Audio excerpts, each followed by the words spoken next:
आज हम यही मानते हैं कि विज्ञान ने अत्याधुनिक उन्नति कर ली है, जैसी इतिहास में कभी नहीं की गई। लेकिन इसमें कई सवाल अब भी वैसे के वैसे ही खड़े हैं, जिनका जवाब किसी के भी पास नहीं है। विज्ञान ने हमें ये तो बताया कि ब्रह्मांड की उत्पत्ति बिग बैंग से हुई, पर यह नहीं बताया कि बिग बैंग कैसे हुआ। हम अपने धर्म में बताई ब्रह्मांड की बातों को सिर्फ काल्पनिक थ्योरी मानते हैं, लेकिन पश्चिमी वैज्ञानिकों की अभी तक साबित ना हो पाई थ्योरी को सच मान लेते हैं। लेकिन आज हम आपको बताने वाले हैं हमारे वेदों में बताए ब्रह्मांड की उत्पत्ति के वो राज, जिसे विज्ञान अब जाकर समझ पा रही है। दरअसल वेदों में सृष्टि रचना की थ्योरी बताई गई है, जो अब विज्ञान भी मान रही है। वेदों के अनुसार ब्रह्मांड की उत्पत्ति महाविष्णु की नाभि से हुई है। महाविष्णु, जो कि समय और काल चक्र से बाहर हैं, उनकी नाभि से एक कमल निकला जिससे ब्रह्मा बने।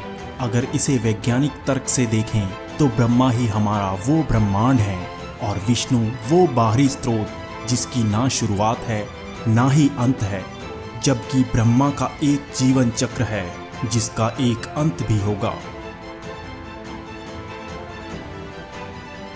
हमारे वेदों में बताया गया है कि ब्रह्मा का जीवन काल 100 साल का होता है। उसके बाद उनकी मृत्यु हो जाती है और एक और ब्रह्मा का जन्म होता है। ब्रह्मा के जन्म को हम बिग बैंग मान सकते हैं और उनकी मृत्यु को बिग क्रंच, जो कि अंत में होगा। विष्णु नाभि वो सिंगुलैरिटी जिससे ब्रह्मांड बना और उसी में मिल जाएगा।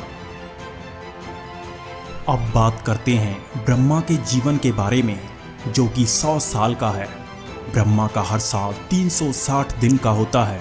हर दिन में आधा भाग दिन और आधा भाग रात का होता है। ब्रह्मा के हर दिन को एक कल्प कहा जाता है। 2 कल्प, एक दिन एक रात मिलकर बनता है। अब हम ब्रह्मा के 11वें साल के पहले दिन में जी रहे हैं। ब्रह्मा के हर कल्प में 14 मनु अवतार होते हैं और इस समय हम 7वें मनु अवतार में हैं। एक मनु अवतार में 71 महायुग होते हैं और एक महायुग में 4 युग, सतयुग, त्रेता युग, द्वापर युग और कलयुग होता है। इस तरह देखें तो ब्रह्मा का एक दिन हमारे 4.32 बिलियन साल के बराबर होते हैं। इसी गणना के पास आज के वैज्ञानिक भी पहुंच पाए हैं। ब्रह्मा के 100 साल बीतने के बाद हमारा ब्रह्मांड भी खत्म हो जाएगा। वैज्ञानिकों ने आज मल्टीवर्स होने की बात कबूली है, जबकि हमारे वेदों में ये बात बहुत पहले ही बताई जा चुकी है।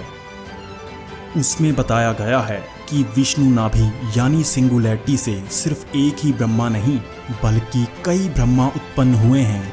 यह ब्रह्मा हमारे ब्रह्मांड के जनक हैं, जबकि यहाँ कई ब्रह्मा भी हैं जो कि हमारे इस भौतिक आयाम से हैं, जबकि वेदों में कई आयामों का भी वर्णन किया गया है।